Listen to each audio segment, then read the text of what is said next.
Të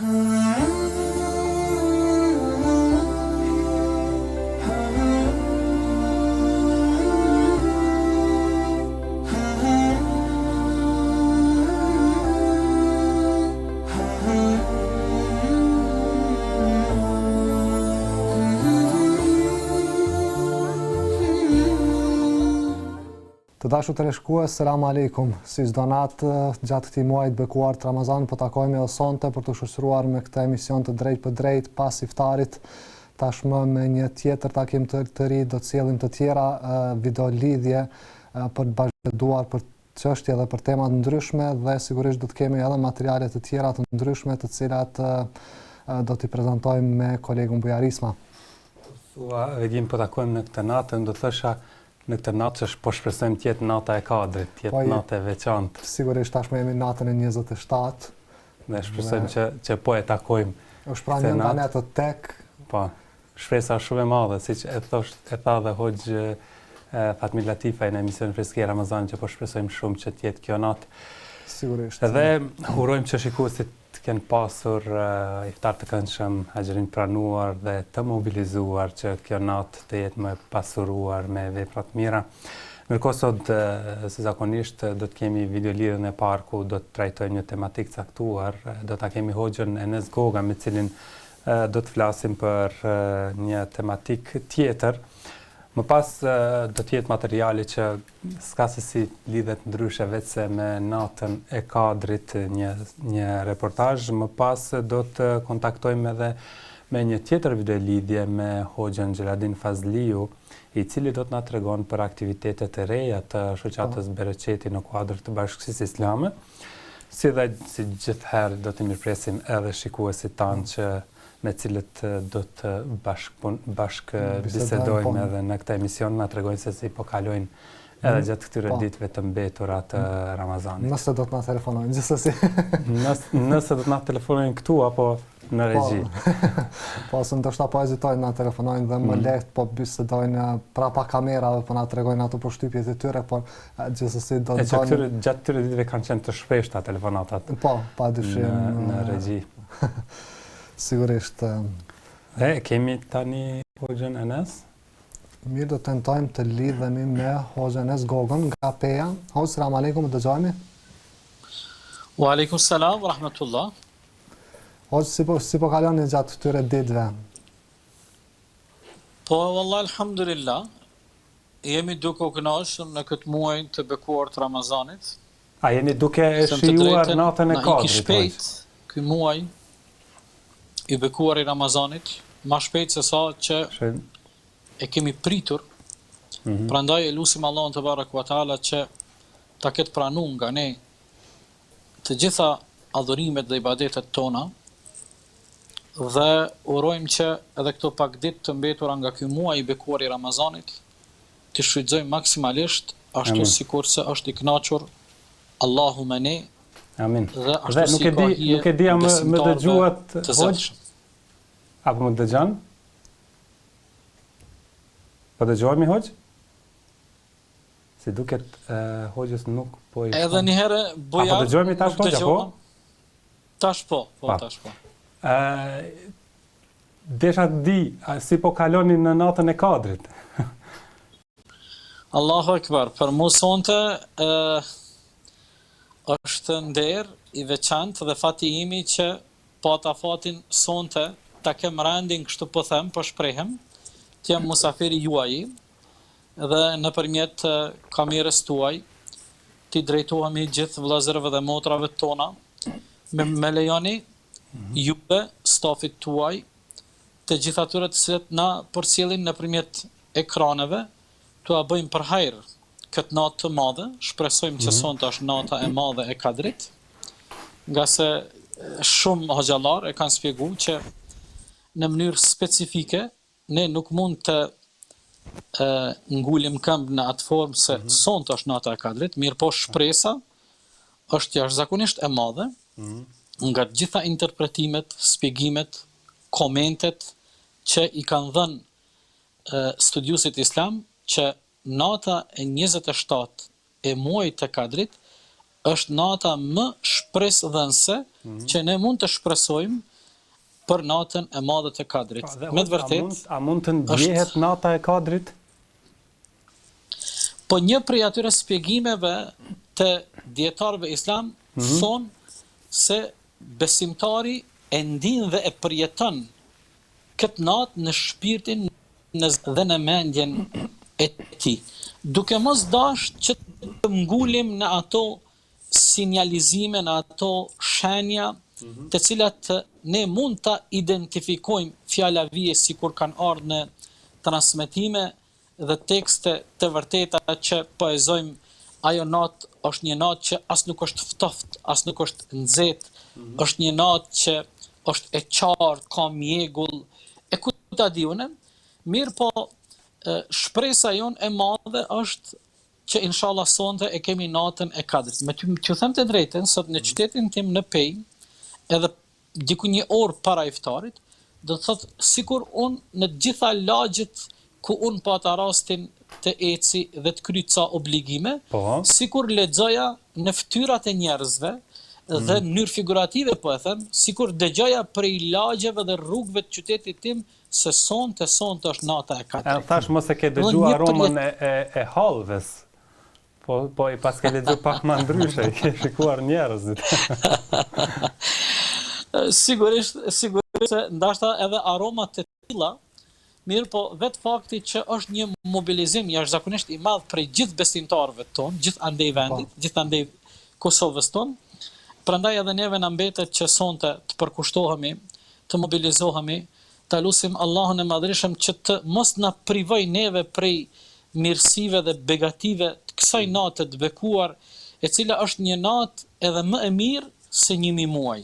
Është shumë e rëndësishme gjithmonë ta theksojmë dhe besoj që kolegët e mi të nderuar, hoxhallarët e respektuar, gjithmonë ndalen me theks të veçantë dhe e bëjnë këtë sqarim. Nata e Kadrit është më e mirë edhe se sa 1000 muaj. Edhe më e mirë se sa 1000 muaj. Sa i bie, këtë vetëm Allahu fuqiplot nga bujaria dhe mirësitë e tij mund ta di. Edhe unë do doja hoxh 1000 muaj. Po do doja edhe pak të flasim për natën e Kadrit dhe pastaj do të kalojmë edhe tek tema e paraparë për sot. Do doja të na thoni tek çështja më e rëndësishme që përmendet jetë në natën e Kadrit është çështja e lutjes dhe cili është ndikimi i lutjes në këtë natë, pasi që është nata kur edhe bëhet caktimi për Allahut për secilin njeri se çfarë do ta pres gjatë vitit në vijim. Ulemaja dhe studiuesit e Islamit thonë, kjo natë pa asnjë dilemë, nëse poezojmë se sonte sakt është nata e Kadrit. Mund të jetë natë vendimtare për çdo njërin prej nesh, për ardhmërinë tonë në këtë botë dhe në botën tjetër. Po jo vetëm edhe për ne, po edhe për familjet dhe fëmijët tonë. Duke u nisur gjithmonë nga bekimet dhe madhështia e kësaj nate. Prandaj ne nuk duhet të lejojmë asnjë dështim të mundshëm, sado që i vogël mund të na ndodhë. Pastaj edhe vetë fakti që ju e përmendet se në këtë natë, në mesin e ndodhive dhe akteve që ndodhin në këtë natë, është edhe nata e caktimeve. Se në këtë natë ndodhin caktimet të cilat Allahu te baraka ve taala i obligon me detyra dhe caktime vjetore ato grupe të melaçeve për njerëzit në tokë dhe për krijesa të tjera. Prandaj, nuk kemi ne ndryshe vetëm se të këmbgulim fuqishëm një mend me vigjilencë të paparë në lutjet tona, nga se kjo është një natë e bekuar, sikur Allahu e thot në Kur'anin famlart, ne zbritur Kur'anin fi lejletin mubaraka, në një natë të bekuar, një natë me plot bereqete e bekime. Prandaj, ne nuk duhet të shpërdorojmë këtë rast dhe këtë mundësi, dhe me namazin e teravive, që do të falim sonte, bashkarisht me fëmijët dhe familjet tona, në shtëpitë tona, pastaj me përmendjen e Allahut, ndërkohë me mundësi dhe lexim të pjesëve të Kur'anit, dhe me përmendjen e Allahut dhe me lutje. Kisha dashur që sonte për gjithë ata cilat në përcjellin, cilë 3 propozime të lutjeve, edhe pse çështja e lutjeve është shumë e hapur dhe është e gjerë, po unë po mendoj që këto 3 përzgjedhje ndoshta janë më të qelluarat. E para është ajo që pejgamberi alayhis salam ja ka sugjeru Aishës radiallahu anha nanës tonë.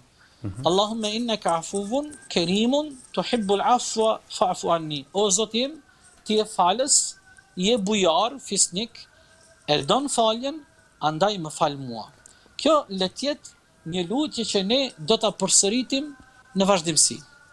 Sonte, po jo edhe vetëm sonte. Pastaj, lutja e dytë është lutja më e mirë kuranore, e cila është lutja më gjithëpërfshirëse në mesin e gjitha lutjeve pa përjashtim. Lutja më gjithëpërfshirëse. Lutja e cila i përmban të gjitha ato që ty të nevojiten në këtë botë dhe në botën tjetër. Allahumma rabbana atina fid dunya hasanatan wa fil akhirati hasanatan wa qina adhaban nar. O Zoti jon, na dhuro të mira në këtë botë dhe në botën tjetër, na mbroj prej zjarrit të xhenemit. Do të thotë Allahu pra që e thonë besimtarët gjatë namazit çdo ditë. Po, mirë po ndoshta, po dua ta bëj këtu një vërejtje të vogël, ndoshta duke e përsërit ne prej vëgjlis, prej moshës së hershme, se këto janë prej lutjeve të para ne që në mejtep i mësojmë prej hoxhallarëve dhe i kemi mësuar. Dhe duke u nisur nga fakti se ne në gjitha namazet tona, synete dhe farze dhe nafile, në uljen e fundit përsëritim këtë sure, sikur po them, nashta e kam gabim, sikur ne nuk e kuptojmë shumë me rëndësi peshën e kësaj lutje, sa e madhe është kjo lutje. Domethënë duke e përsërit shumë herë brenda ditës, sikur neve na duket diçka jo edhe shumë e rëndësishme. Në fakt, nuk ka asnjë lutje në Kur'an dhe as nga lutjet e pejgamberit e cila është lutje më gjithëpërfshirëse. Kjo është e veçantë. O Zoti im, më dhuro të mira në këtë botë. Çka janë të mirat në këtë botë? Çdo gjë që është e mirë për ty dhe që është në dispozicionin tënd dhe që është në favorin tënd dhe që është në interesin tënd, po jo vetëm në interesin dhe favorin tënd personal, po dhe të familjes tënde, po jo vetëm të familjes tënde, po dhe të rrethit tënd, po jo vetëm të rrethit, po dhe të shoqërisë, po dhe të vendit, edhe të shtetit, edhe të ummetit, po na dhuro të mira edhe në botën tjetër. Prandaj kjo le të jetë ajo lutja, po ashtu një prej atyre lutjeve që do ta përsëritim sonte panda, dhe e fundit tek lutjet e kanë pyetur Ibn Taymiyyah rahimahullah, një prej kolosëve të mëdhenj të Islamit, cila është lutja më e mira, cila është lutja më e bukura. Ka thënë Ibn Taymiyyah rahimahullah, lutja më e mirë dhe më e bukur është ajo e cila del nga loçka dhe thellësia e zemrës. Nëse këtë ne arrim ta bëjmë, atëherë ne kemi arrit ta godim me lejen e Allahut në këtë natë të madhe të kadrit. Presojmë fort që sonte do të gëzohemi dhe do të bekohemi me bekimet dhe mirësitë e saj. Allahu na bekoftë neve, prindrit ton, familjet tona, popullin ton dhe mbar ummetin e Muhamedit alayhis salam, o fuqiplot mos na privo prej të mirave, mirësive, begative dhe bereqeteve të kësaj nate, o fuqiplot i gjithëmëshirshëm, o falës, o bujar, o fisnik, o i gjithëmëshirshëm i mëshirues, na shpëta dhe na amnesta përgjithmonë dhe çdo herë prej zjarrit të xhenemit, neve, prindrit tanë dhe mbar muslimanët. Amin.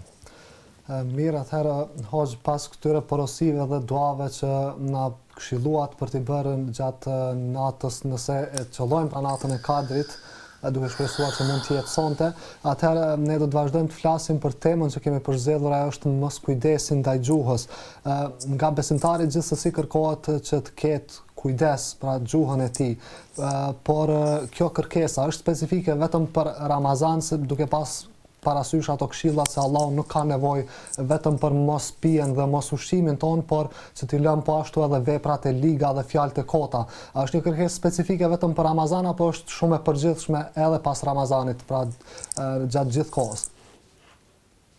Allahu shpërbleft, regim, sigurisht se është imperativ, është urdhër që ne jemi të kujdesshëm me gjuhën tonë. Gjatë tërë jetës tonë, prej momentit kur him në moshën madhore e derisa t'ia dorëzojmë shpirtin ton Allahut fuqiplot. Sigurisht se ne gjatë muajit të Ramazanit, kur jemi agjërueshëm, kujdesin dhe kontrollin ton për gjuhën dhe mbi gjuhën e rritim edhe më shumë, mirë po ky urdhër është urdhër i përgjithshëm, një standard, një kriter për karakterin e pastër të muslimanit, si dhe diskursin e tij. Prandaj, mos kujdesi ndaj gjuhës është një bela jashtëzakonisht e madhe, e që unë kam para pa, nëse na premton koha dhe kemi hapësirën e mjaftueshme, të ndalim diku afër 15 raste apo momente kur ne mund të tregohemi jo të kujdesshëm me gjuhën tonë, për të mos thonë abuzojmë me gjuhën tonë. Pejgamberi ynë alayhis salatu wassalam një ditë ju tha shokëve të tij: kush mi garanton dy gjëra, ja garantoj xhennetin. Kush më garanton mu se i ruan organet e tia gjenitale, e ruan namuzin, nderin, dhe e ruan gjuhën e tij, unë do t'ja garantoj xhennetin. Do të thotë në shiqim të parë, në shiqim të jashtëm, duket e thjeshtë. Ai na i kërkoi dy gjëra, dhuroj xhennetin me lejen e Allahut. Mirë po, kur e shiqojmë në praktik, na del praktikisht dhe realisht se nuk është edhe kaq e thjeshtë. E sidomos kur jemi tek kujdesi ndaj gjuhës. Kontrollin që duhet ta kemi ndaj gjuhës. Kontrolli dhe kujdesi ndaj organeve gjinitale në kuptimin e ruajtjes së nderit dhe të namuzit, me lejen e Allahut dhe ndihmën e tij, është një sfidë e cila te i kalohet lehtë. Mirë po kontrolli mbi gjuhën dhe të jemi të kujdesshëm çdo herë, në çdo moment, në çdo situatë, në çdo rrethanë në të cilin ne gjendemi, dhe të mos del nga goja jon diçka e cila mund ta hidhron Allahun. Pra kjo është mos kujdes ndaj gjuhës? Për shkak se mos kujdesi jon ndaj gjuhës na bën neve që ne të paguajmë faktura edhe të jemi në situata të pakëndshme në këtë botë, Allahu na ruajt edhe në botën tjetër, kur ne abuzojmë dhe flasim dhe bëhemi pjesë edhe gjërave të cilat nuk kemi pas asnjë obligim, asnjë që të bëhemi pjesë atyre muhabeteve, bisedave, iniciativeve, vendimeve, qëndrimeve, ku ta diune. Prandaj kisha dasht me i përmend një ajet edhe dy hadithe, dhe pastaj nëse jeni edhe ju dakord, të lëshohemi të këto 15 pika të cilat shpërfaqin se si një person është i pakujdesshëm me gjuhën e tij. Cilat janë ato momente kur dikush mund të abuzoj me gjuhën e tij. Fillimisht dua ta përmendi ajetin i cili vjen prej kapitines Qaf, ku Allahu i Madhërisht thot: "Ma yalfidhu min qawlin illa ladayhi raqibun atid." Shiqoni bujar dhe vegim si na edukon neve Kur'ani. Kur'ani na thot kështu: çdo gjë çfarë flet njeriu, çdo gjë që del nga gjuha dhe goja e tij, janë meleçet të cilët e regjistrojnë dhe evidentojnë në mënyrë precize çdo gjë që del prej gjuhës dhe gojës së njeriu. Dhe kur ne edukohemi mbi këtë frymën e këtij parimi, atëherë me të vërtetë ne kemi të bëjmë me një edukat shumë të lartë që i bie paraprakisht. Ne nuk provojmë të flasim, e të shprehemi, e të del diçka nga gjuha dhe goja jon, pa e mendu mirë se ne e dim se me leqt regjistrojnë. Do të thotë dy herë ne e bëjmë mend mirë, mendohemi për të folë.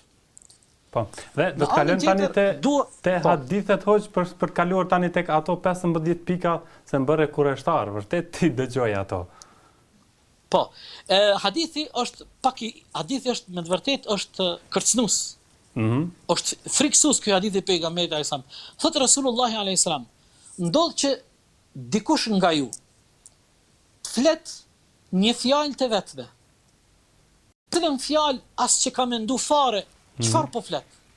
Mirë po, ajo fjalë e provokon hidhrimin e Allahut. E cila fjalë e hudh në xhehenem.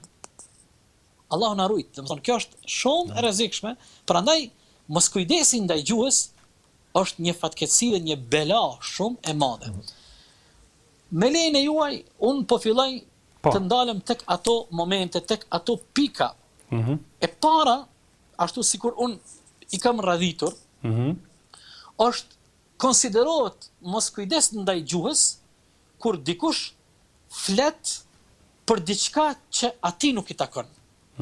Pa kompetencë. Çfarë kriteri? Edhe pa kompetencë, po edhe thjesht nuk i preket setra atij në asnjë rrethon. Po. Pse duhet dikush të flet kur askush nga ai nuk kërkon përgjegjësi, as ai nuk është kompetent dhe ndoshta edhe nuk mundet me jap asnjë lloj kontributi me angazhimin e tij dhe ai flet. Prandaj pejgamberi alayhis salatu wassalam ka thonë, për islamit të mirë të një personi është mos më u marr me punën e cila nuk i takon. Po. Dhe nëse ne e shiqojmë në momente kur dikush e shpërdoron këtë parim dhe merret me ato punë dhe me ato gjërat të cilat atij nuk i takojnë, atëherë ne e shohim se edhe çka janë pasojat prej saj. Në këtë kuptimin tonë ne po e marrim në moskujdesin ndaj gjuhës, atëherë shumë njerëz për faktin se ata i qasen një çështjeje të caktuar, një problematike, pa pas asnjë obligim, atëherë ata zhyten, e njollosin veten e vet, shpirtin e tyre e ngarkojnë dhe do të ishin të liruar prej kësaj belaje vetëm nëse do ta kishin respektuar atë parim të thjesht, mos u merr me punën e cila ty nuk të takon. Po, kjo është e pika e parë. Cilat janë pika tjera? Po, pika e dytë. Pika e dytë është mallkimi, Allahu na ruaj. Mallkimi e që ndonjëherë njerëzit nuk janë të vëmendshëm sa i rënd tek Allahu është mallkimi dhe ata janë jo serioz përballë këtij mëkati të madh. Në veçanti, kisha dashur me nënvizu kur ndonjëherë nanat Allahu i ruaj të gjitha nanat dhe i shpërblet me xhennetet më të larta, se nanat janë heroina të vërteta. Mirë po ndonjëherë nanat prej lodhjes, prej sfidave me fëmijë e me punë të shtëpisë, nga lodhjet ndonjëherë mund të trujnë dhe mallkojnë fëmijët e tyre. Po. Kjo është shumë e rëndë. E mora vetëm një pjesë të mallkimit, përndryshe në përgjithësi mallkimi është një mëkat shumë i rëndë e që bën pjesë në atë kapitullin e moskujdesit ndaj gjuhës kur dikush e ka bë ves me i mallku të tjerët. Pejgamberi alayhis salam nuk ka qenë mallkues, po njëkohësisht edhe është irritu çdo herë dhe gjithmonë kur ka dëgjuar që ndokush po e mallkon dikën tjetër. Prandaj tekstet e fesë janë të rrepta në këtë sferë, thot pejgamberi alayhis salam, "Laysa al-mu'min bit-ta'ani wal-la'an." Besimtari i vërtet as nuk është mallkues, as nuk është fyes, nuk fyn. E treta është të folurit të tepërt. Po. Edhe të folurit të tepërt dhe llomotitja konsiderohet mos kujdes ndaj gjuhës. Konsiderohet shpërdorim me gjuhën. Pejgamberi alayhis salatu wassalam thot, ai i cili beson për juve Allahun në të vërtetë dhe ditën e Kiametit, le të hesht. Heshtja është shpëtim. Njeriu, pejgamberi alayhis salam thot, besimtari nuk flet vetëm se të mirën edhe hajrin, ose hesht. Do të thot, ti kur flet hajr, në të kundërtën hesht, në të dyja situatat kesh problem. Se edhe kur hesht, kesh problem. Se ti thush, unë nuk dua të llafosëm koti, nuk dua të llomotiti. Dhe sot ne epoka dhe zemoni jon karakterizohet edhe si epokë e komunikimit të shpejt. Teknologjia moderne, interneti, rrjetet sociale, kanë bërë që ne të kemi mundësinë shumë të lehtë të komunikimit. Ne duhet bëjmë kujdes edhe në këtë sferë, se shumë lehtë mund të bëjmë pjesë edhe mund të hymë në këtë kapitull të bisedave të kota, të lomotitjes, nëse ne domethënë kyçemi edhe flasim, me fol është edhe mesazhi kur ne e bëjmë një opinion, e bëjmë një status, një koment e kutadione, prandaj duhet të jemi të kujdesshëm në këtë sferë. Nëse dëshirojmë ndonë se nuk e kemi komoditetin ndoshta që të zgjatemi shumë në secilën pikë, po nuk mund të mos ju pyes në këtë pikë që ju sapo e trajtuat. A ka të bëjë edhe me hadithin tjetër që muslimani është ai nga dora dhe goja të cilit muslimanët e tjerë janë të sigurt dhe janë të ruajtur. A ka të bëjë pikërisht me këtë pikë që ju sapo e trajtuat? Sakt, Allahu shpëleft, sakt. Dhe pikërisht muslimani i vërtet dhe muslimani ideal asnjëherë nuk i lëndon me gjuhën e tij të tjerët. Pastaj një pikë tjetër në mesin atyre pikave, po i shkojmë pak si shpejt, pasi që s'kemi kohë, është përgojimi. Është një mekat i rënd, ku Allahu i Madhëshëm në kapitullin Huxhurat, po dhe në ajete të tjera na tregon se edhe madje na sjell një shembull dhe një ilustrim shumë irritues. Thot ai i cili e përgojon dhe e merr përgoj tjetrin, është sikur me hongër mishin e vllaut të tij për së vdekuri. Pastaj një çështje tjetër që nën kupton mos kujdesin ndaj gjuhës është bartja e fjalëve. Edhe ky një mekat shumë i rënd. Është një mekat i rënd i cili kontribon dhe shkakton prishjen e raporteve mes njerëzve, e në veçanti nëse atëherë kemi të bëjmë edhe me raporte familjare, kjo është edhe më e rënd. Pastaj në këtë aspekt hyn edhe të mos kujdesi gjuhës përdorimi i fjalëve banale. Allahu nderoft, përdorimi i fjalëve të pista, përdorimi i fjalëve vulgare, ofenduese, fjalëve të rënda, muslimani asnjëherë nuk lejon që pjesë e karakterit dhe fjalorit të tij, pjesë e diskursit të tij të jenë këto asnjëherë, për shkak se ai gjithmonë niset prej atij parimi se çkado që un flas, me laçet regjistrojnë, evidentojnë dhe un do të japi llogari para Zotit tim. Pastaj në këtë kuptim hyn edhe zbulimi i sekretit. Në aspektin që kemi të bëjmë me mos kujdesin ndaj gjuhës, është kur neve na është besu një sekret i cili ka të bëjë me privatësinë e një personi, apo privatësinë e një familje, apo një grupi, apo një komuniteti, apo një institucioni, apo një kompanije, këto janë prezente, dhe ti shkon dhe e zbulon atë sekret. Është mekat i rënd. Dhe këtu kemi shumë çka bujar dhe vegim të flasim për shkak se gjuha është një sprov që ne Allahu te baraka ve taala na ka nderuar me gjuhën, nga se ne shprehemi dhe jo vetëm e ka këtë funksion gjuha, mirë po në anën tjetër e kemi një përgjegjësi të madhe kur shiqojmë dhe lexojmë jetën e pasur të muslimanëve tonë të parë të hershëm, duke filluar prej gjeneratës së artë të shokëve të pejgamberit e pastaj gjenerata të tjera, brezat tjerë, e shohim se të gjithë pa përjashtim e kanë pas shqetësim gjuhën e tyre.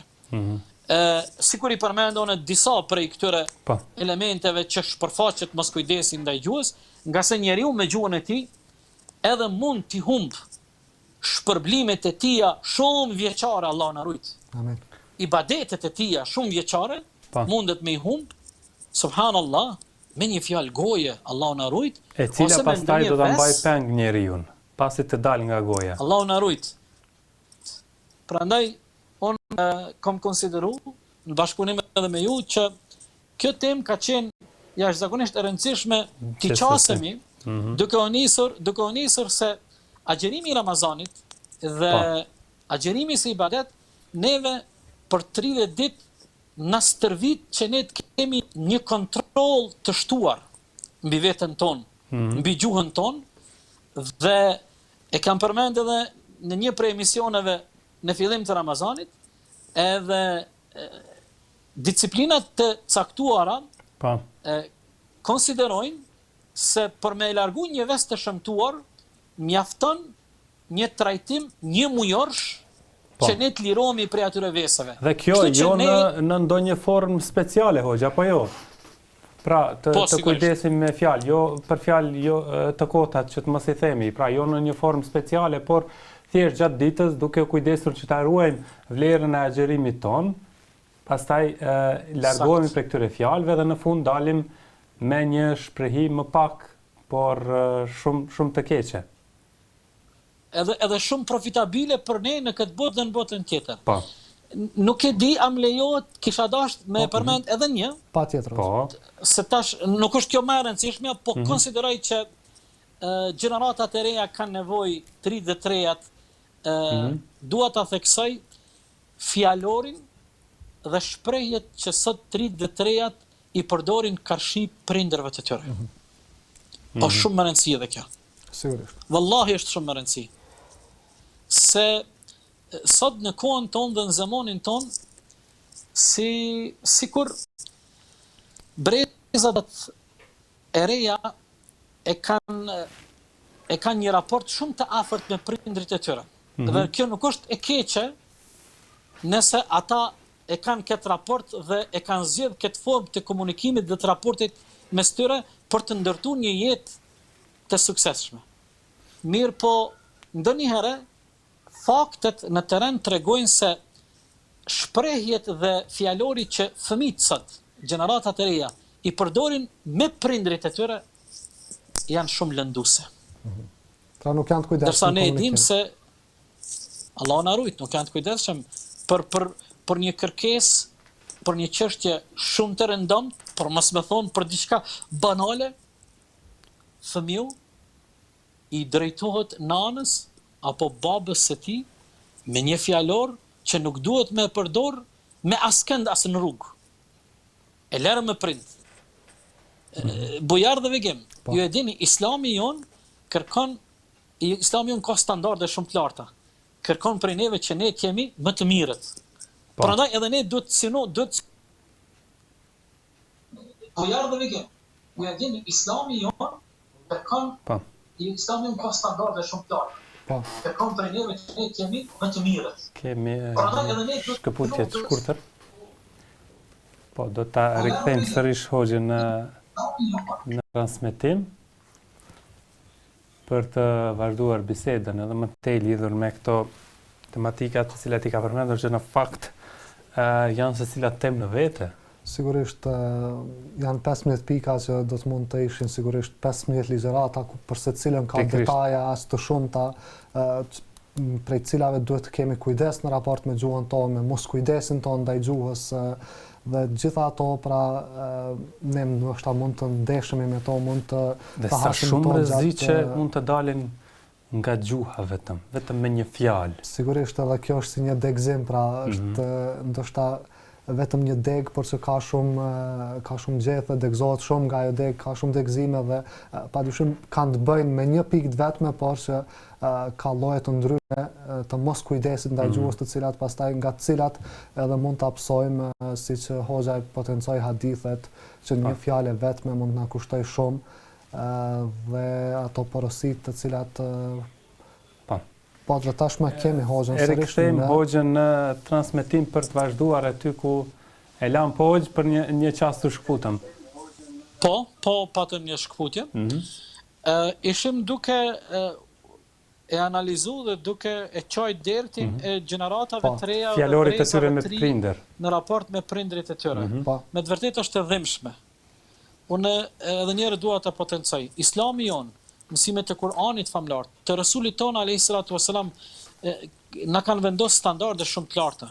Standarde që askush nuk mund t'i ketë të njëjtat standarde. Prandaj ne duhet të provojmë gjithandej hoxhallarët tonë të nderuar të përhapin këtë frymë. Zaten ne edhe nuk e kemi shumë të vështirë për shkak se vetëm nëse kthehemi 50-60 vite më herët, babgjyshat dhe gjyshet tona e kanë përhap dhe i kanë eduku fëmijët e tyre mbi këtë frymë, mbi këtë edukat. Mirë po, në vitet e fundit, Sigurisht ka shumë faktor, tani nuk e kemi momentin dhe komoditetin t'i qasemi kësaj tematike, po janë një mori faktorësh që kanë ndiku që sot brezat e ri, gjeneratat e reja, sot ka një fjalor adekuat për gjeneratat dhe brezat e ri, që ata e përdorin në përditshmërinë e mes vete. Mirë po, krejt ato fjalë, krejt ai fjalor, a është adekuat që të përdoret në shtëpi karshi prindve? Prandaj, unë po them që edhe njerë po i kthehemi esencës së temës tonë, mos kujdesi ndaj gjuhës, mund të na shkaktoj telashe dhe probleme serioze në këtë botë dhe në botën tjetër, Allahu na ruajt. Prandaj, ne po provojmë që gjatë Ramazanit, ashtu sikur se ju thatë në mënyrë të natyrshme, ne provojmë të lirohemi e të çlirohemi prej veseve të shëmtuara, mirë po krejt marifeti dhe bukuria është që ne të provojmë të vazhdojmë këtë tempo edhe pas muajit të bekuar të Ramazanit. Sigurisht se ndoshta nuk kemi mundësinë me e pas në të njëjtin intensitet. Mirë po, jo me njerë të kthehemi në një ekstrem të kundërt.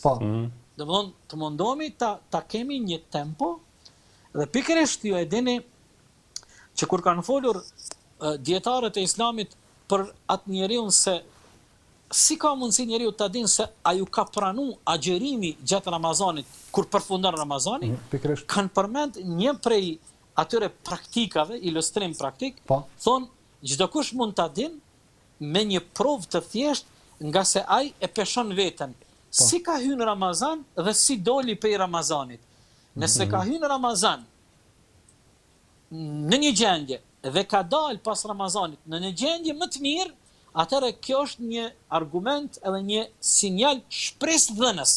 Dhe nëse ai vazhdon në atë gjendje, ky është një argument i dytë i cili jep shpresën hala më shumë. Mirë po, nëse ne i kthehemi prap avazit të vjetër, atëherë shpresa jon është e vogël. Ne gjithmonë ne po si nuk dua ti demoralizoj shiquesit tuaj, mirë po gjithmonë ne po synojmë me marr më të mirën, më të lartën. Dhe sigurisht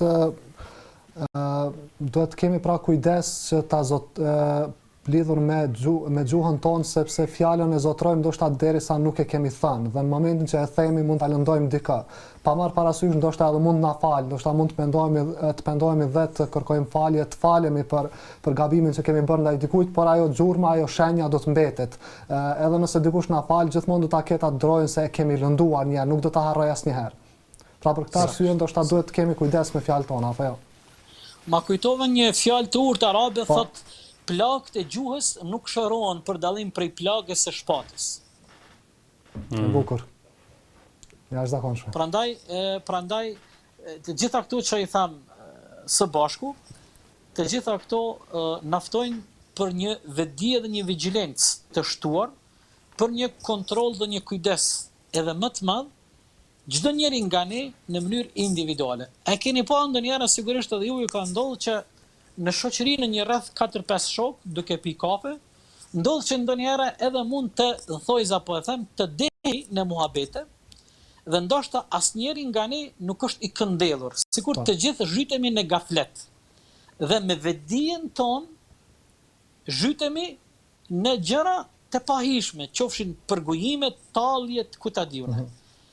Paramendo në situata të tilla, në gjendje të tilla, mjafton njeri i cili është i këndellur, i cili e ka reagimin e dur dhe t'u atërheq rritjen, s'paku të provon ta ndron temën, ta ndal atë bisedë, atë muhabet, i cili nuk është në pajtueshmëri dhe në pajtim me rregullat e feston dhe me krijuesin. Prandaj, oni thot, nëse jeni prezent në tubime ku flitet e kota, e patëm ne edhe këtë pikë, atëherë Kurani thot, janë dy besimtari i ka dy alternativa para vetit. Të provoj të ndryshon muhabetin dhe ambientin, e dyta alternativa nuk i mbetet vetëm të ngritet dhe të ikë prej atij takimi. Domthon, jo të mbetet në takim, se ndonjëherë dikush thot, po unë qëndrova aty, po unë nuk u bona pjesë. Mirë po besimtari e ka edhe këtë standard, thot unë nuk dua as ta dëgjoj të kotën e as të jem prezent aty ku flitet këtësirat. Me të vërtetë këto janë vlera që Kurani famlart dhe Muhamedi ynë alayhi salatu wasalam provojnë që neve të na edukojnë e që ne në bazë të këtyra vlerave atëra t'i japim jetës tonë kuptimin e vërtetë. Po. Mirë atëherë Hoxha, ne të falenderojmë shumë për këtë trajtim të kësaj teme shumë të nevojshme, gjithsesi këto pika shumë të pranishme në mesin tonë, shoqërinë tonë. Që në fakt janë tema në vete, se cila për të trajtuar andaj në ndonjë emision, pse jo? Do të kishim shumë dëshirë se padyshim t'i trajtojmë edhe më gjatë, ndoshta edhe si tema të veçanta, pra pse jo. Të falenderojmë edhe një herë, Hoxha, faleminderit shumë. Allah ju nderoft, punë të mbarë, Zoti ju shpërbleft. Amin edhe ju, falenderoj shumë. Tërë ishte një bashkëbisedim me Hoxhën Enes Gogën për çështjen e mos kujdesit ndaj gjuhës, ato pikat, 15 pika që Hoxha shkurtimisht u mundua t'i përmbledh sepse dhe disa prej tyre dha arrita t'i shkruaj, pra ishte flet për atë që nuk i përket, pra problemi i gjuhës, mallkimi, të folurit e tepër, përgojimi, bartja e fjalëve, fjalët banale, zbulimi i sekretit, fjalori jo i mirë me të prindrit, e kështu me radhë. Padyshim dhe sigurisht. Të kalojmë tani tek tematika tjetër, në fakt tek materiali i dhe tashmë me që jemi në natën 27, kemi hyrë pra pas përfundimit të kësaj dite, kemi hyrë tashmë në natën 27, jemi në netët teg dhe ashtu si shumë dietar kanë thënë se gjasat janë që të mund të qollojnë nata e Kadrit në natën 27, s'ka se si edhe materiali jonë të mos bëj fjalë për natën e Kadrit, andaj i ftoj teleshikuesit që të ndjekim këtë material në vazhdim i cili flet për natën e Kadrit, e pastaj do të kthehemi në studio me një tjetër videolidhje.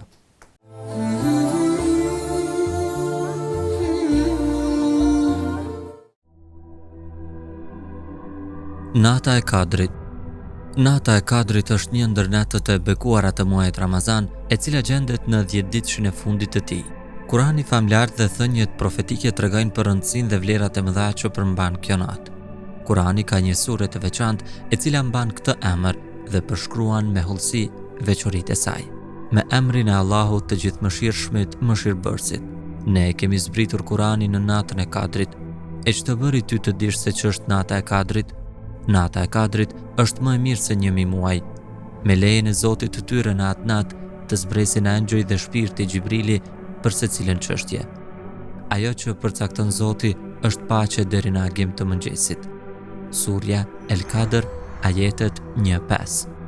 Lejletul Kadri është natë e bekuar edhe për arsyen se fuqiploti zbret gjatë saj mirësi, begati dhe falje për shërbëtorët e vet.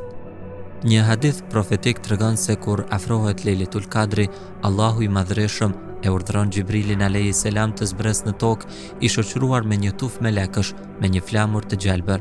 Ai e hedh flamurin mbi qabe me 600 krahët e tij, njëri nga të cilët nuk hapet kurrë, vetëse gjatë natës së Kadrit. Ndaj ai i hap krahët në atë natë dhe bashkë me të gjithë melekët përshëndet çdo që ngrihet në namaz, ri ulur, adhuron apo lexon Kur'an. Pastaj, ai shtrëngon duart me ta dhe i përgjërohet Allahut t'ua pranojë atyre lutjet, e ata vazhdojnë kështu deri në akim. Atëherë, ata e pyesin Gjibrilin: "Çka bër Allahu i Madhreshëm me dëshirat e besimtarëve nga umeti i Muhamedit alayhis salam?" E ai u përgjigjet: "Allahu i Madhreshëm e ka hedhur vështrimin e tij mbi ta në këtë natë dhe i ka falur që të gjithë, përveç atij që është i dhënë pas pijes, atij që ndërpret lidhjet me farefisin dhe atij që përhap sherre." Allahu fuqiplot ka thënë: Lejletul Kadri është më mirë se 1000 muaj, që matematikisht mund të nënkuptoj se ajo natë që është vetëse disa orë, nderohet dhe lavdërohet nga Allahu për mbi 83 vjet, që janë afërsisht të barazvlefshëm me 1000 muaj. Allahu fuqiplot ka thënë gjithashtu: paqe gjernakem. Pra, Lejletul Kadri është një natë paqeje dhe qetësie ndaj çdo ligësie, ngacmimi dhe keqbërje të djajve. Gjatë saj nuk mund të ndodh asnjë ligësi dhe asnjë shejtan nuk mund të ushtrojë hilen e tij. Ajo është paqe për të devotshmit që përshëndeten sa herë që takohen me angjëjt. Por, cila natë është Lejletul Kadri? Nata e Kadrit nuk ka një datë të caktuar. Megjithatë, ka hadithe të shumta të cilat na ndihmojnë për të arritur në përfundim që ne duhet ta kërkojmë atë në 10 ditëshin e fundit gjatë netëve teke. Nata e Kadrit është e fshehur, sepse duke mos e përcaktuar atë, Zoti me anë të mëshirës së tij kërkon që besimtarët të tregojnë qëndrueshmëri në adhurimet, lutjet dhe sakrificat e tyre dhe të shtojnë përpjekje për të fituar mirësinë dhe shpërblimin prej tij. Në këtë mënyrë Zoti dallon robërit e tij të sinqertë të cilët garojnë me njëri tjetrin për vepra të mira. Në bazë të disa haditheve, mësojmë që në natën e Kadrit shkrepin pak vetëtima, fryen erë, bie shi i imët dhe shfaqet një rrezë drite duke u ngritur lart. Aisha radiallahu anha e pyeti të dërguarin e Allahut alayhi salam: "Nëse gjej natën e Kadrit, çfarë lutje duhet të bëj?" Ai i tregoi këtë lutje: "O Allah, ti je falës shumë bujar, e don faljen, më fal mua." Ndër veprat e këshillueshme për këtë periudhë është edhe ajo që transmetohet nga pejgamberi alayhis salam. Atë që fal 2 rekate në Lejletul Kadr duke recituar Fatihan një herë dhe surën Ihlas 7 herë në secilin dhe kërkon më pas 70 herë istighfar dhe shton Astaghfirullah wa atubu ilejh, kërkoj falje nga Zoti dhe atij pendohem, kur të ngrihet, Allahu do ta ketë falur bashkë me prindërit e tij dhe do t'i dërgoj angjëj t'ia regjistrojnë veprat e mira edhe për një vit, si dhe melek që t'i mbjellin pemë në xhenet e t'i ndërtojnë pallate dhe çelin burime, e ai nuk do ta lërë këtë botë pa e parë çfarë ka në xhenet për të.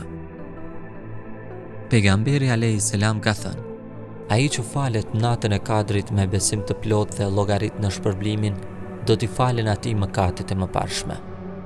Andaj, këtë natë duhen kryer adhurime për hir të Allahut, duhet falur namaz duke e përforcuar ndjenjen e adhurimit. Duhet lexuar sa më shumë Kur'an, të dëgjohet ai që e lexon atë si dhe të meditohet mbi ato çka thot Kur'ani. Duhet të bijem në salavat mbi profetin ton alayhis salam, të shpresojmë në shefatin, ndërmjetësimin e tij, të forcojmë vetdijen e të qenit nga ymeti i tij dhe të rinovojmë besnikrinë ndaj tij. Duhet të kërkojmë falje e mëshirë nga Allahu, të bëjmë vetë llogari dhe të bindim veten të kthehemi drejt rrugës së drejtë. Të bëjmë sa më shumë dhikr, përkujtim e të meditojmë, pasi vetëm me përkujtimin e Allahut gjejnë shpëtim dhe prehje zemrat. Të lutemi sa më shumë sepse duaja është mjeti që e afron më shumë njeriu me Zotin e tij. Në këtë natë të shenjtë duhet të kërkojmë prej Allahut të falë të gjithë besimtarët. Të lutemi që kjo natë të bëhet faktor për forcimin e dashurisë dhe vëllazërisë, për bashkimin e botës islame dhe për ruajtjen e gjithë njerëzimit nga fatkeqësitë.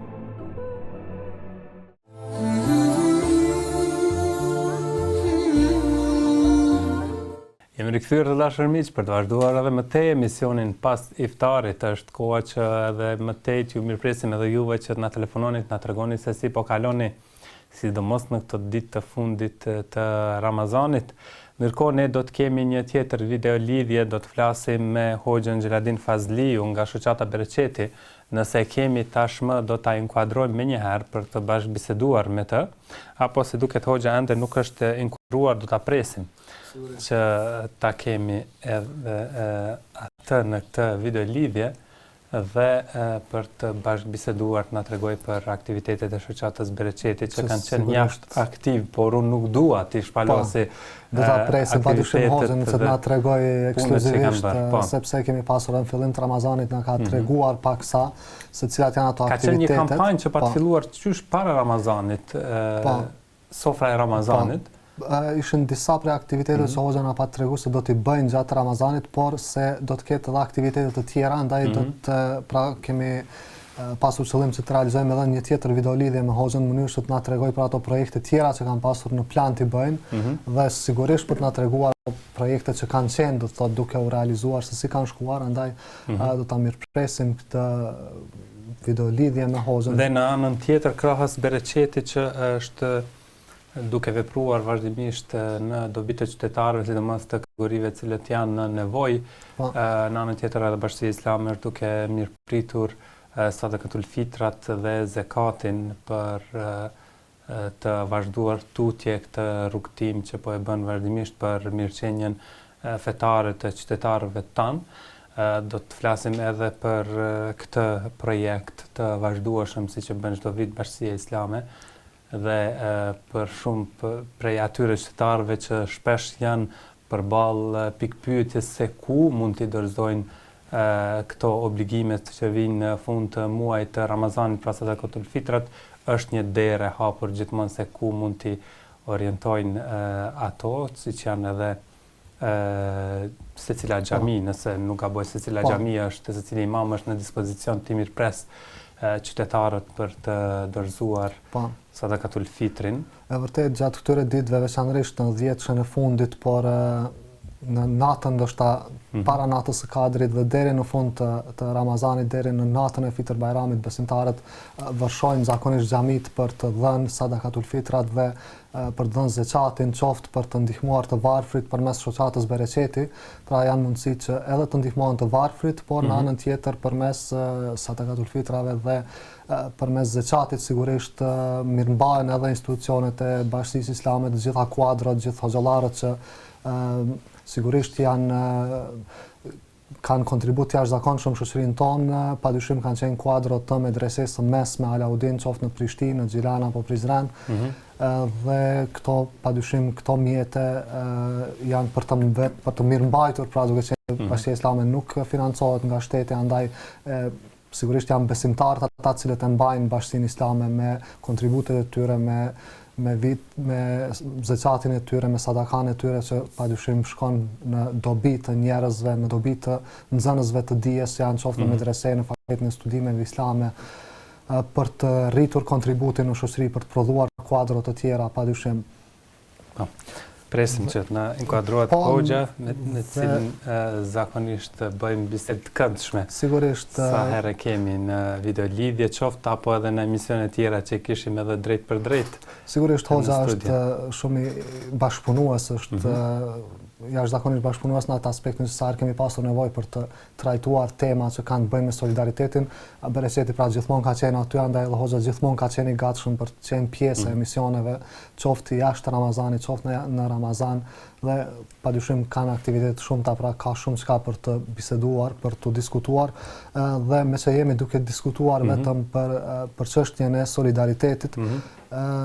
Çështja e solidaritetit nuk është problem vetëm në Kosovë, është edhe më gjerë, edhe sidomos gjatë kësaj kohe të pandemisë COVID-19 ka ndikuar jashtëzakonisht shumë në rritjen e papunësisë, në uljen e financave të njerëzve, dhe në Britaninë e Madhe gjysma e muslimanëve janë të shqetësuar se muajt e ardhshëm nuk do të kenë mundësinë që t'i paguajnë faturat e tyre mujore, për shkak se nuk janë duke punuar më si shkak i pandemisë. Do të thotë, megjithse ka filluar tashmë rikthimi gradualisht në normalitet, megjithatë jo të gjithë janë kthyer në punë dhe sigurisht muajt e ardhshëm. Dhe atje ka një sistem tjetër të punës apo jo? Po, është një sistem krejt ndryshe. Ditën për cilën je në punë paguhesh. Po, është një sistem i punës në të cilat punëdhënësi kur jep kontratën punëtorit realisht nuk obligohet që t'i sigurojë asnjë orë pune. Pra, thjesht atë sa ka nevojë punëdhënësi për aq orë dhe për aq ditë e thret punëtori në punë dhe paguan për ato orë apo për ato ditë që ka punuar. Kjo nuk nënkupton se punëtori do të ketë një pagë stabile prej 40 orësh në javë, që të ketë një pagë të plot maksimale gjatë një muaji, por paga e tij mund të ndryshojë varësisht nga orët që ka qenë i ftuar.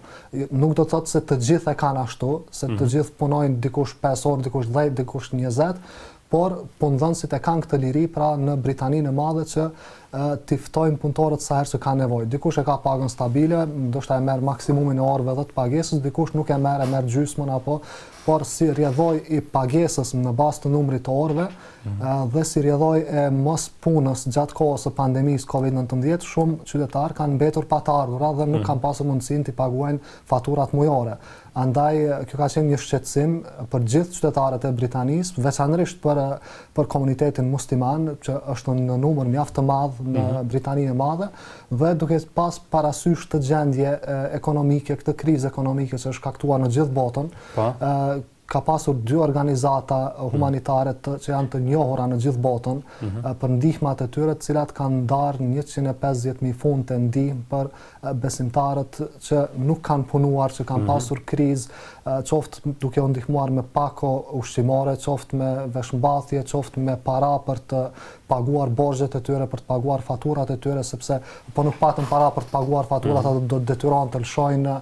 Sigurisht është një sistem tjetër ku nuk kanë qytetarë nuk kanë prona në emrin e tyre, por banojnë me qira dhe në momentin që nuk kanë ta paguajnë qiran do të detyrohen që të lëshojnë shtëpit apo banesat e tyre, andaj këto dy organizata kanë ndihmuar rreth 6.000 familje me 150.000 funta, me shpresën që tash në fund kjo kosto të shtohet, kjo shumë të shtohet edhe për gjysmë milioni funta, më shumë sepse pra vazhdimisht shkojnë duke evidentuar të tjera familje në nevojë dhe sigurisht kërkesat rriten vazhdimisht, andaj komuniteti fetar në Britani në ka qenë mjaft aktiv në aspektin e solidaritetit, qoftë përmes institucioneve, përmes organizatave humanitare që janë të njohura jo vetëm në Britani, por në gjithë botën, qoftë përmes duke ndihmuar individualisht, se kemi përmendur edhe xhamit individualisht janë solidarizuar duke u dërguar pako ushqimore të gjithë xhamatlinjve të një xhamie të caktuar, madje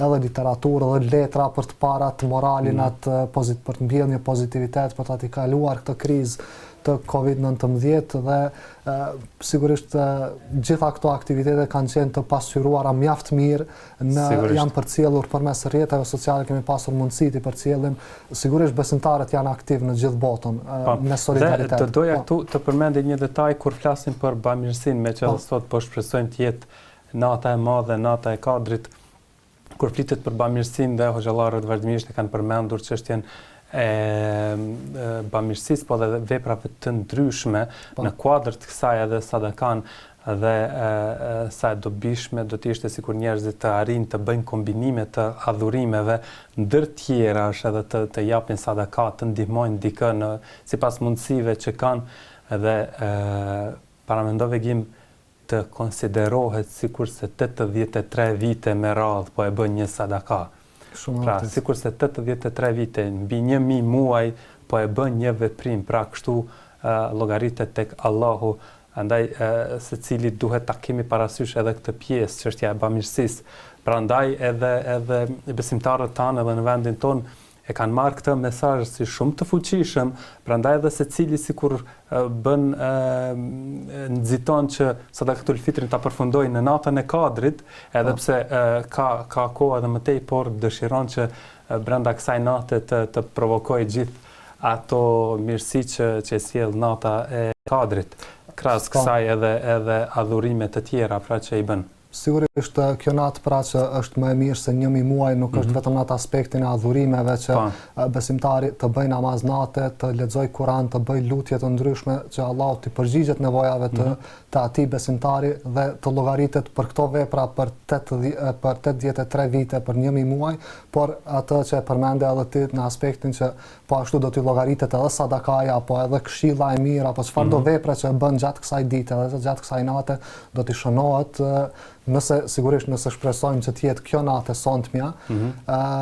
Kishte këtë ditë mjaft tekste, mjaft statuse, mesazhe që flisnin për vlerën e natës së Kadrit, përshkruanin në forma të ndryshme, blej 83 vite me disa orë nate, do thotë pra angazhim, apo më rastisi të dëgjoj edhe disa porosi kështu të ligjëratave të hoxhallarëve, ndërto dëgjova se si llogaritet nata e Kadrit, pra Zoti të jep një mundësi që ta jetosh një jetë brenda një nate, që quhet një jetë 83 vjeçare e brenda një nate, pra pa gjunahe, pra një jetë pa gjunahe. Për plot 83 vite konsiderohet se ke jetuar pa gjunahe. Kjo për shkak të një nate që e kujdesur i përkushtuar pra në adhurime, vetëm në adhurime përballë Zotit. Shumë e vërtet, bujare, por jo vetëm në këtë që e përmende, jo vetëm në dhënien e sadakas, dikush ndoshta e preferon që në natën e 27 të jap ato për të shpresuar që ka goditur natën e Kadrit, por edhe nga këshillat e hoxhallarëve që kemi pasur në emisionet tona, kemi parë forma të ndryshme të preferencave të këshillave, se si mund të organizoj besimtari jetën adhurimet gjatë këtyre 10 ditëve, pra të mos fokusohet vetëm në net të caktuara, apo vetëm në net të tek, por është një numër i kufizuar i ditëve, një numër i caktuar i ditëve, dhe këto net, veçanërisht në netët tek. Pra këto mund ta bëj çdo natë. Pikërisht këto kanë qenë edhe këshilla që besimtarët të çdo natë gjatë këtyre 10 netëve të përshëndrohen në adhurime, të mos përzgjedhin net të caktuara dhe të tjera të pushojnë për të jenë aktiv në të gjitha këto 10 net dhe nuk ka se si të mos e godasin natën e Kadrit, qoftë me adhurimet e tyre, namazin e natës, lutjet, leximin e Kuranit, por edhe me sadakat e tyre në atë aspektin që të mos japin një shumë për një ditë, por të mund ta kenë mundësinë edhe ta ndajnë këtë shumë, shembull nëse ka pasur, po themi simbolikisht, nëse dikush ka pasur mundësinë që t'jap 10 euro, ndoshta ka mundur ta ndajë atë 10 euro në çdo ditë nga 1 euro dhe ai do të shkruhet se ka dhënë ndoshta për 83 vite ka dhënë çdo ditë nga 1 euro. Sigurisht kjo varësisht është shumë nga personin dhe nga mundësitë, se sa ka mundësi, dikush pra mund t'jap për një herë një shumë caktuar, dikush mund ta ndajë në pjesë të caktuara që të jetë aktiv çdo ditë me adhurimet e tij, me sadakat e tij. Sigurisht. Dhe tani më duket se kemi një telefonues, një prej shikuesve që dëshiron të inkuadrohet, apo në fakt e kemi Hoxhën Gjeradin Fazliu, me të cilin do të flasim. Hoxh, selam aleikum. Aleikum selam. Po hajde bre Hoxh se po të presim që sa. Ju kërkoj falje se pa dison ndërprerje. Nuk ka problem, Hoxh. Kemi kënaqësinë që u inkuadruat sërish në emisionin ton për të bashkëbiseduar me ne dhe shikuesit ton. Gjithmonë i gatshëm për juve, po ja që thonte dështoj diçka. S'ka problem. E rëndësishme është që po dëgjohemi ne. Patjetër. Dhe Hoxh, si kaluat gjatë këtyre ditëve të Ramazanit, sigurisht ju në kuadër të shoqatës me shumë aktivitete, apo jo? Po, dhe duke pas parasysh këtë situatën që na gjinë pandemisë, kena qenë mjaft mirë me aktivitete që duhet i përgëzoj gjithë koordinatorët tonë nivel vendi, po dhe gjithë aktivistët të cilët ju ka shkangjit aktivitetit tonë apo karvanit tonë humanitar. Por edhe çdo bëmirës, qoftë me ato fjalë të mira, qoftë në aspektin material që kanë kontribuar në forma dhe mënyra ndryshme, dua të shpreh falënderime posaçërisht këtë natë të madhe, natën e Kadrit. Edhe duke lutur Zotin Xheleshanu që për çdo kontribut që ata kanë dhënë, për çdo kohë që kanë harxhuar, Zoti t'i shpërblen ata. Dhe Hoxh, e përmendëm në bisedë me Vegimin duke ju pritur juve, përmendëm që para Ramazanit keni filluar me kampanjën Sofra e Ramazanit. Na thuaj si ka përfunduar ky projekt, si u përmbyll? Sofra e Ramazanit, do të thonë edhe ideja që ka qenë fillim që për shkak se po mund me i bë iftaret në mënyrë publike kështu, nëpër xhamia, nëpër sheshe, jashtëzakonisht është prit mirë.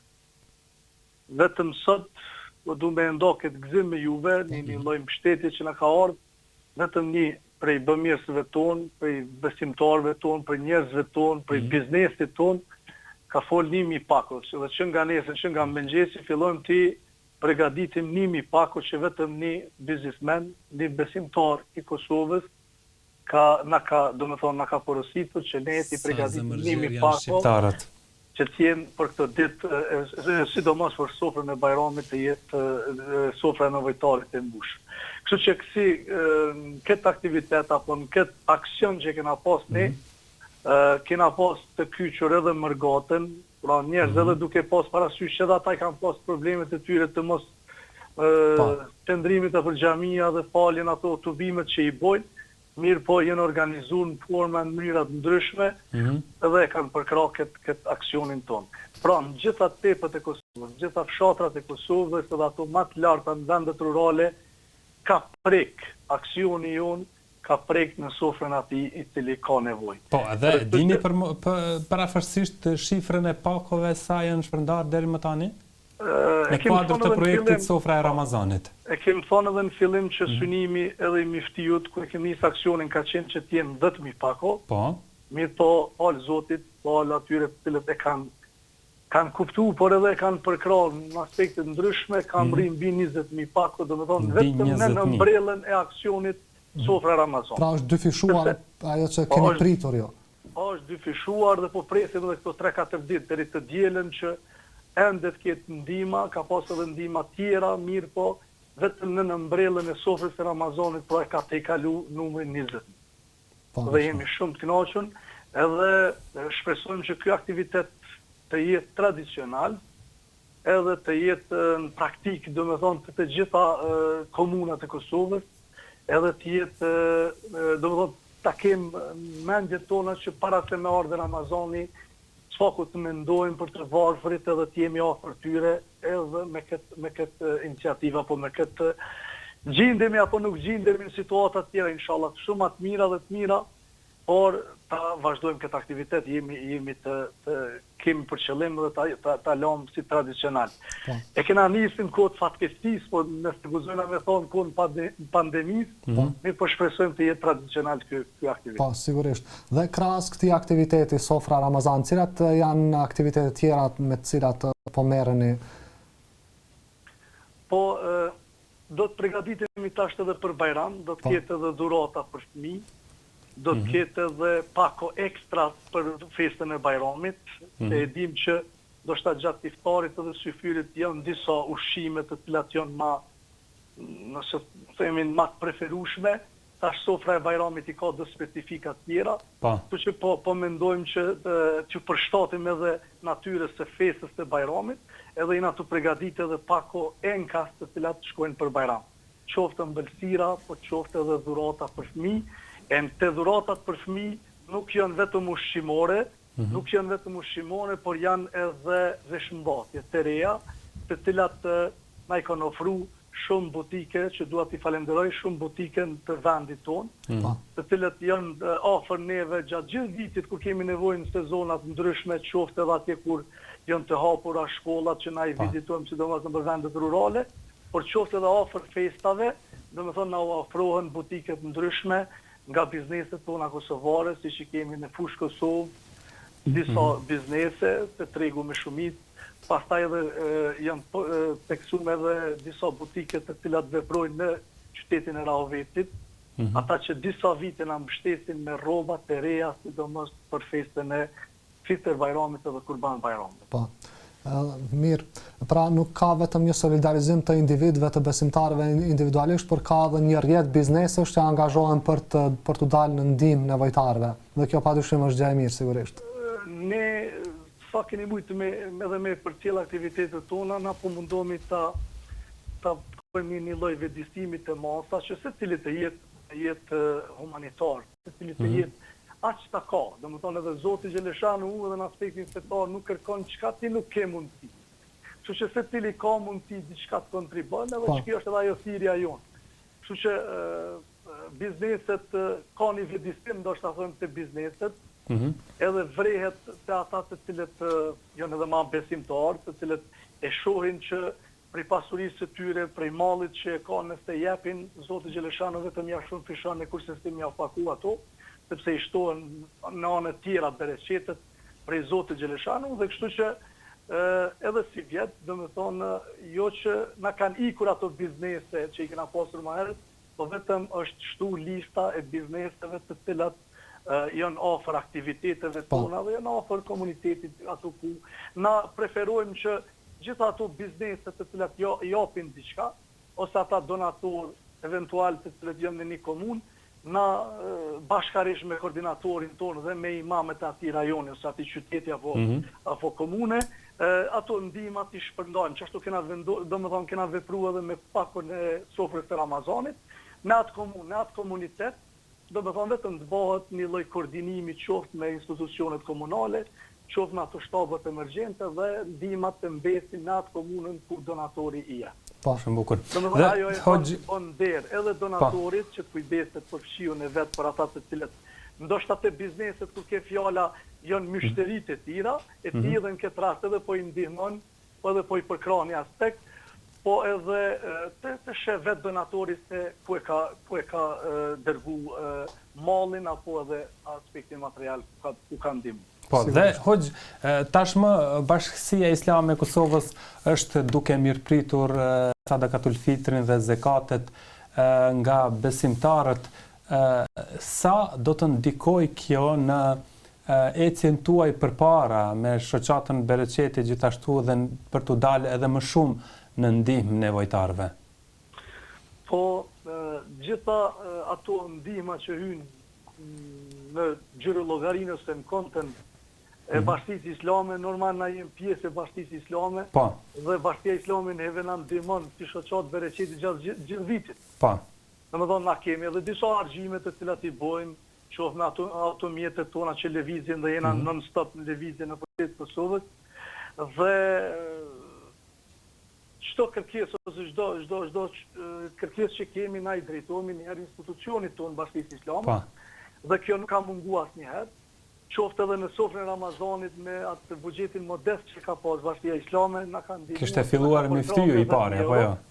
Po, e para ka qenë, domethënë përkraja e parë ka qenë për vetë institucionit tonë, kështu që edhe në situatën që po jetojmë, domethënë besimtarët islam, duke ditur edhe në të kalumen që ndoshta edhe me gjendje matron ekonomike, i ka përkra aktivitetet, i ka përkra institucionet Bashkisë Islame, me dreset, apo edhe vetë jetën fetare në Kosovë, edhe si vjetë besimtarët anë mbar Kosovës, po edhe në Mërgat, do t'i drejtojnë ato vitrat, apo edhe zeqatin do të drejtojnë me institucionin e Bashkisë Islame. Po.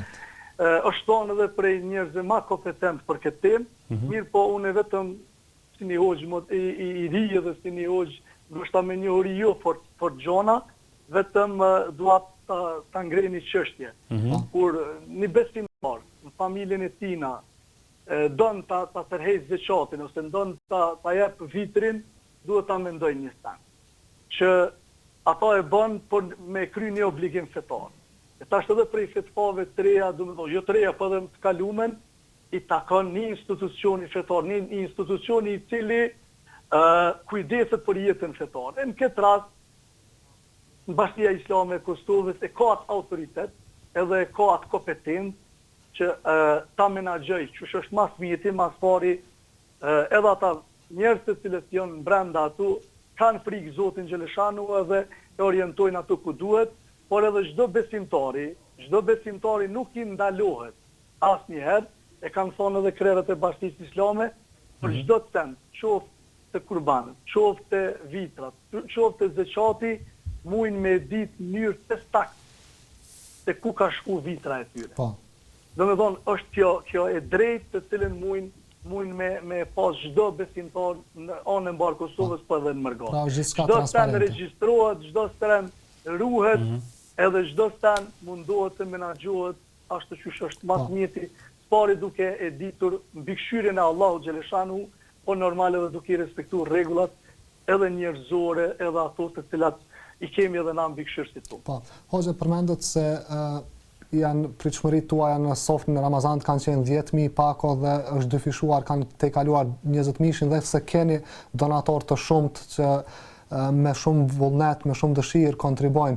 A ka raste kur donatorët vinë me ju në teren për të ndihmuar vetë fizikisht njerëzve dhe nëse po cili është ai emocioni si e përjetojnë ata kur shohin një gjendje sigurisht jo shumë të mirë, gjendje në kushte të vështira të njerëzve, si e përjetojnë ata këtë ndihmë, këtë kur shohin se me mundin e tyre, me ndihmën e tyre po u dalin në ndihmë nevojtarve.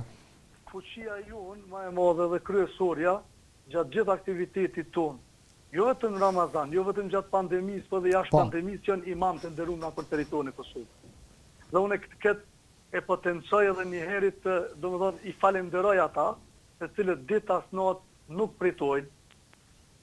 Qitet një rast e eventuali këtu një herë na e drejtojmë te imami dhe imami gjithçysh me atë vullnetin më të madh munduhet që t'i ndihmoj dhe t'ja gjedat problemet me ka ajo familje.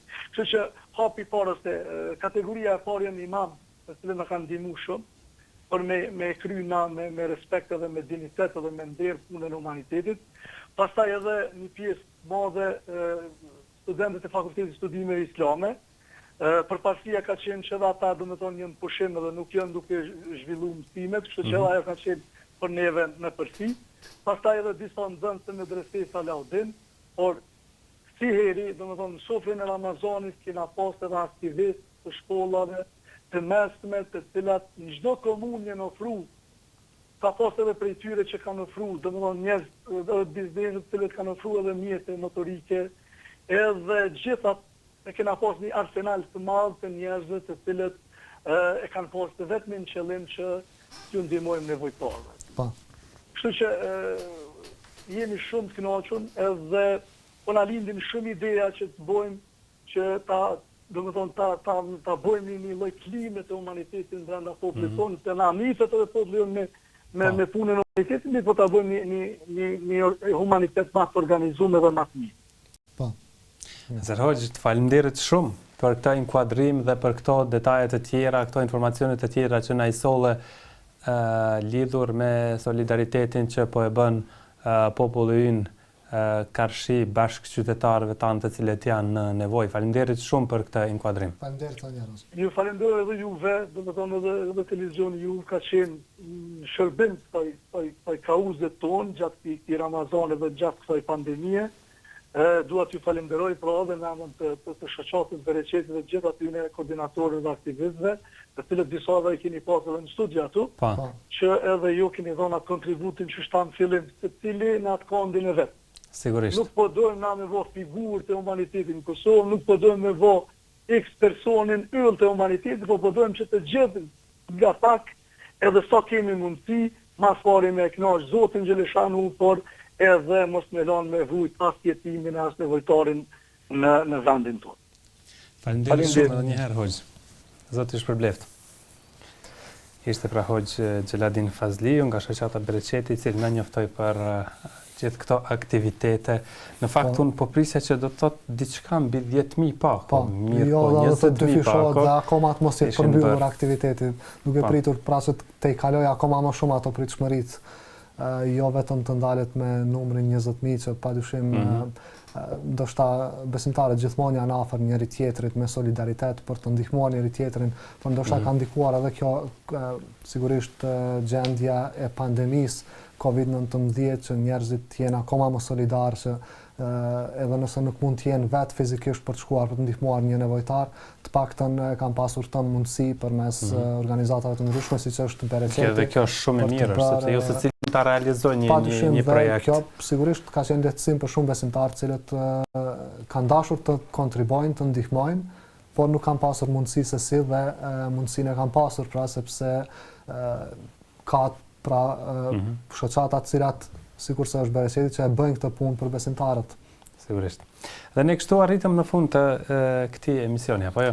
Po bërë, arritëm edhe sot në fund të këtij emisioni, pra ishte emisioni nata 27, tashmë kemi hyrë dhe gjatë gjithë këtij muaji jemi shoqëruar me këtë emision me videolidhje të ndryshme. Që do të vazhdojmë edhe më tej. Sigurisht me materiale të ndryshme, me telefonuesit tanë që i kemi pasur kohë pas kohe, dhe ndonjëherë me rast të caktuara kemi pasur edhe audio lidhje, duke pasur ndonjë problem të caktuar. Sikurse që ishte kjo tani. Por me rëndësi është ai trajtimi që është bërë i temës dhe padyshim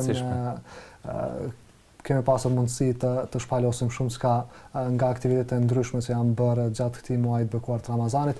Andaj të dashur teleshikues, ne këtu do të ndajmë, do ta përmbyllim emisionin sonte, do të takohemi inshallah sërish gjatë ditës së nesërme, po ashtu pas iftarit prej orës 21:45. Deri atëherë, selam aleikum.